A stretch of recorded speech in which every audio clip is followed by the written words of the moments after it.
Amazon और ऐसी बहुत ज़्यादा बड़ी कंपनीज जहाँ पे इंसेन अमाउंट ऑफ जॉब ले ऑफ्स देखने को मिल रहे हैं। इसलिए एआई आज के दौर में तकरीबन हर फील्ड में, स्क्रिप्ट राइटिंग हो, कंटेंट क्रिएशन हो, स्टडी हो, तकरीबन हर फील्ड में यूज हो रहा है। एंड जैसा कि हर इंसान में कोई ना कोई फ्लॉज भी होते हैं, ट्रेड्स भी होते हैं, और ऐसा ही एआई में भी कुछ फ्लॉज भी होते हैं, ट्रेड्स भी होते हैं, और उस पर कम्प्लीटली भरोसा करना, हर चीज के लिए उसे यूज करना, ये गलत है। एंड मैं ये नहीं कह रही कि एआई को कम्प्लीटली यूज करना ही बंद कर दो, बट उसे हर काम के लिए यूज करना वो ज्यादा गलत है। सबसे बड़ा सवाल जो होता है आज के दौर में कि एआई ह्यूमंस की जो जॉब्स हैं उन्हें रिप्लेस कर देगा। तो इस वीडियो में मैं यही बात करूंगी, व्हाट इज एन एआई, क्या वो जॉब्स को रिप्लेस कर सकता है, और ऐसी क्या चीजें हैं जो आपको पता भी नहीं चल रहा और आफ्टर सम ईयर्स आपसे छीन ली जाएंगी और आपको पता भी नहीं चलेगा। और इंसानों की यही एबिलिटीज जो हमें दूसरों से सुपीरियर बनाती हैं, ये सबसे ज्यादा इंपॉर्टेंट है, और अगर वो ही चले जाएंगी तो काफी जगह हमें नुकसान उठाना पड़ सकता है। एंड जो कोई काम मिनटों में हो रहा हो, सेकंड्स में हो रहा हो, तो लोग हमेशा कंफर्ट पार्ट को चूज करते हैं, राइट को नहीं। एआई तो हर कोई यूज करता है, लेकिन उसके साथ साथ उसे उसके फ्लॉज भी पता होने चाहिए ताकि वो एक बड़े नुकसान से बच सके। एंड नो डाउट कि एआई आज तकरीबन हमारी हर फील्ड में मदद भी करता है प्रॉब्लम सॉल्विंग में, बट ये आप पे डिपेंड करता है कि आप किसी चीज पर कितना भरोसा करते हो, आपकी critical thinking ability, logical reasoning और डिसीजन मेकिंग कितनी अच्छी है। जैसा कि आपको वीडियो के टाइटल से पता चल चुका होगा कि हम क्या बात करने वाले हैं, so let's get started. AI को जिसने सबसे पहले डिस्कवर किया था वो थे एक American computer scientist John McCarthy. इन्होंने 1956 में सबसे पहले इस टर्म को कॉइन किया था ड्यूरिंग द डॉर्टमुंड कॉन्फ्रेंस, जो कि 1956 में हुई थी, जो कि फर्स्ट एआई रिसर्च मीटिंग थी, जिसमें ये एआई का आइडिया सबसे पहले प्रेजेंट किया गया। एंड जॉन मैककार्थी को फादर ऑफ आर्टिफिशियल इंटेलिजेंस भी कहा जाता है। तो ये अगर मैं सिंपली कहूँ तो ये एक ऐसी टेक्नोलॉजी है जिससे इंसानों की तरह काम करे, लाइक अंडरस्टैंडिंग, थिंकिंग, सोचना, समझना, प्रेडिक्शंस, डिसीजन मेकिंग। यानी ये एक ऐसे सॉफ्टवेयर है, यह सिस्टम है जो सेम टू सेम इंसानों जैसा काम करे, लाइक चेहरा पहचानना, अंडरस्टैंडिंग, प्रेडिक्शंस। तो सेम टू सेम एआई के केस में भी उसमें लार्ज अमाउंट ऑफ जो डाटा है वो फीड किया जाता है। एंड जैसा कि हम छोटे होते हैं, अब हमारे सामने कोई चीज़ पड़ी हुई है, लाइक कोई भी फ्रूट है, उनके नेम्स हैं, अब भी हमें तो नहीं पता होता इनका क्या नेम है, तो हमें सिखाया जाता है, हम रोजाना वो चीज़ें देखते हैं, तब हमें वो समझ आती है, like text, images, sounds, pictures. तो इसके 4 स्टेप्स होते हैं जहाँ पे एआई को ट्रेन किया जाता है। फर्स्ट ऑफ ऑल इस पे डाटा स्टोर किया जाता है बहुत ज्यादा, लाइक टेक्स्ट हो गई, इमेजेस हो गई, एंड देन एआई को खुद से तो पता नहीं होगा कि ये कोई फ्रूट है, ये कोई स्पेसिफिक चीज है, उसे भी उन डाटा की बेसिस पे पैटर्न्स सिखाए जाते हैं, उसे 1000 बार, मिलियंस बार वो एक पिक्चर दिखाई जाती है। फॉर एग्जांपल अब एप्पल है, उसे इतनी बार दिखाया जाएगा कि वो खुद से ही अंडरस्टैंड कर जाएगा। उसमें डाटा भी फीड हो गया और उसके बाद उसने पैटर्न्स भी अंडरस्टैंड कर लिए। लेकिन जैसे ह्यूमन ब्रेन के अंदर भी न्यूरॉन्स होते हैं, इसी तरह एआई के अंदर भी न्यूरॉन्स होते हैं, न्यूरल नेटवर्क्स, जो एक दूसरे से कनेक्टेड होते हैं, ताकि जो इसने पैटर्न समझाए उसकी बेसिस पे वो हमें सही तरह आंसर दे सके। अब उन पैटर्न्स की बेसिस पर उस जो डाटा उसके अंदर फीड हुआ होता है, जब भी आप कोई क्वेश्चन करते हो तो उनकी बेसिस पे वो प्रेडिक्शंस करता है, और जो आपको इतने फ्रेंडली इन ह्यूमन लैंग्वेज में जो आपको आंसर्स मिल रहे होते हैं, उसके लिए लार्ज लैंग्वेज मॉडल्स यूज करते हैं ताकि वो जो इंसानों की सही वाली ह्यूमन लैंग्वेज है उसे अंडरस्टैंड कर सके। जैसे लाइक कोई बच्चा होता है, उसे इतनी बार हम सिखाते हैं कि ये चीज़ है, वो रोजाना उन चीज़ों को देखता है, तभी उसे पता चलता है कि ये इस चीज़ का ये नाम है, मतलब उसे पता चलता है। सेम विद एआई कि वो भी उसे इतने ज़्यादा ट्रेनिंग दी जाती है कि वो भी समझ जाता है कि ये चीज़ है, एंड जो उसे पैटर्न समझाए जाते हैं उनके बेसिस पे वो प्रेडिक्शंस करके आपको आंसर देता है। तो अब देखो, कुछ सालों बाद एआई हर फील्ड में होगा, हर फील्ड में एआई की डिमांड होगी। तो ऐसे में आपको एआई वर्क कैसे करता है, एआई होता क्या है, उसके बारे में डिटेल, प्रॉम्प्ट इंजीनियरिंग, उसके ये सब जानना बहुत ज़्यादा ज़रूरी है। इसके साथ साथ आपको ये भी पता होना चाहिए उसकी लिमिटेशंस क्या हैं। तो ऐसे में कॉमन सवाल ये होता है कि एआई क्या जॉब्स को रिप्लेस कर सकता है? तो इसका जवाब है कम्प्लीटली नहीं, क्योंकि ह्यूमंस के पास, हमारे पास ऐसी 3 चीज़ें हैं जो एआई कभी भी रिप्लेस नहीं कर सकता, और हमें उसका अगर सही यूज़ पता चल जाए ना, और हम उसे सही तरह से इस्तेमाल करना सीख जाएं, इससे हमें काफ़ी ज़्यादा फ़ायदा होगा। तो ऐसी 3 चीज़ें हैं जो एआई कभी भी रिप्लेस नहीं कर सकता। तो पहली चीज़ है क्रिएटिविटी।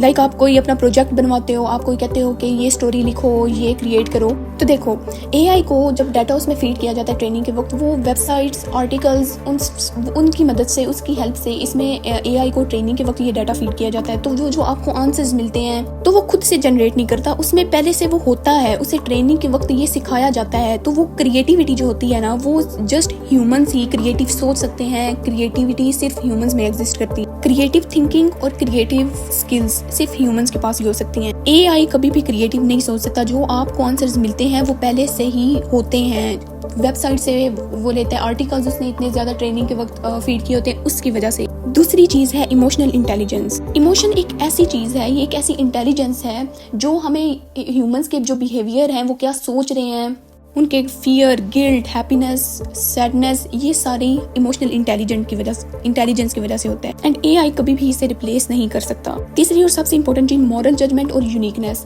तो देखो, मॉरल जजमेंट की वजह से ही हमें पता होता है कि ये चीज़ अच्छी है, ये चीज़ बुरी है, तो इसके मुताबिक हम अपना रोड मैप बनाते हैं, हम उसके मुताबिक चलते हैं, हमें पता होता है ये चीज़ अच्छी है और ये बुरी। तो एआई कभी भी यूनिक नहीं हो सकता। लाइक आप उसे कहोगे ना, ये मेरे लिए स्टोरी लिखो, ये मेरे लिए ये क्रिएट करो, वो क्रिएट करो, तो वो ऑलरेडी जो उसमें प्रेजेंट जो होगा सोशल मीडिया पर, जो उसने वेबसाइट आर्टिकल से जो उसे ट्रेनिंग दी गई होगी, वो उसकी बेस पर वो आपको देगा। वो खुद से नहीं सोचता, उसके अंदर ऑलरेडी ये होता है। तो एआई इनको कभी भी रिप्लेस नहीं कर सकता।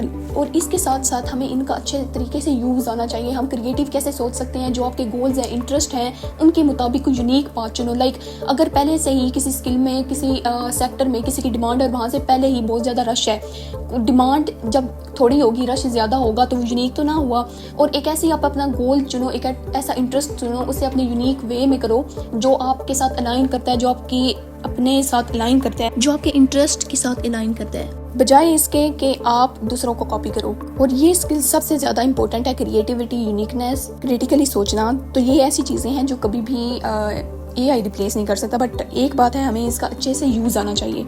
नो डाउट एआई आज हर फील्ड में यूज़ होता है, बहुत ज़्यादा जगह में ये हमारी मदद करता है। इमेज वीडियो जनरेशन में, स्टडी में हमारी बहुत ज़्यादा मदद करता है।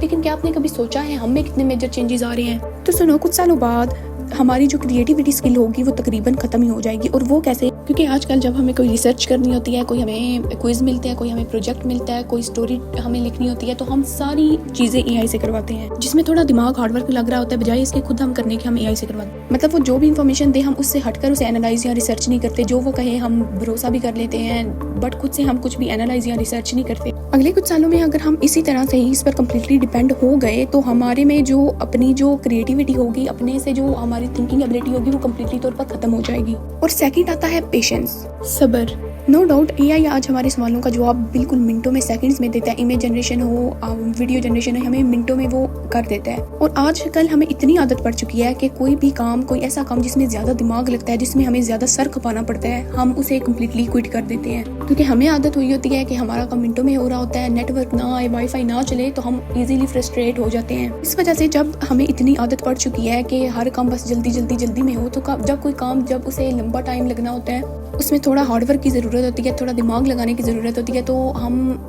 कुछ देर मोटिवेटेड फील करके हम उसे छोड़ देते हैं। तो ऐसे में हम क्विटर बन जाते हैं। तभी हम ये स्क्रोलिंग वगैरह करते हैं, डिस्ट्रैक्टेड फील करते हैं, प्रोक्रेस्टिनेशन होती है। तो ये कुछ स्मॉल चेंजेस है और इनकी इफेक्ट काफ़ी ज़्यादा बड़े हैं, इनके रिजल्ट काफ़ी बड़े हैं। तो इन पर अगर ध्यान नहीं दिया जाएगा, खुद से आप थोड़ा एनालाइज नहीं करोगे, अपने तरीके से रिसर्च नहीं करोगे, तो ये आप में भी इफेक्ट आएगा।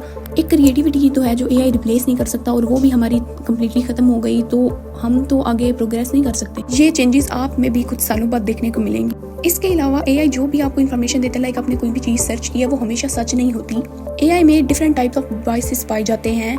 वो कभी कभी आपको मिस इन्फॉर्मेशन भी दे सकता है, तो इस पे कम्प्लीटली डिपेंड करना बिल्कुल भी ठीक नहीं है। एंड ये कभी कभी होता है, और ये नहीं ज़रूरी कि हर एक एआई ऐसा होता है। ये डिपेंड करता है कि उसकी ट्रेनिंग कितनी अच्छी की गई है। फॉर एग्जाम्पल जेमिनाई ने भी मेंशन किया होता है कि आपको ये मिस इन्फॉर्मेशन दे सकता है। तो एआई भी हमेशा कम्प्लीटली ठीक नहीं होता। आप इस पे कम्प्लीटली डिपेंड करना बंद कर दो। जो भी आप सर्च करो, बेशक उसे अपने तरीके से गूगल से, कुछ और रिसोर्सेज से आप सर्च ज़रूर करो। इसके लिए ज़रूरी है कि आपको डॉक्यूमेंट पढ़ना आना चाहिए, उसे एनालाइज, इवेल्युएट, अंडरस्टैंड कैसे करते हैं, ये आपको पता होना चाहिए। तो कि ये कुछ स्मॉल चेंजेस हैं और इनका पता होना ज़रूरी है, बट इसके साथ साथ ये भी ज़रूरी है कि एआई वर्क कैसे करता है। तो इस पर कम्प्लीटली डिपेंड करना ठीक नहीं है। ये कुछ स्मॉल चेंजेस थी जो आगे जाकर बड़ा रिजल्ट क्रिएट कर सकती हैं, तो आपको इन पर ध्यान देना आज से ही ज़रूरी है। तो ये था आज का video. See you in the next video. और आपका इस बारे में क्या ओपिनियन है, कमेंट में ज़रूर बताना है।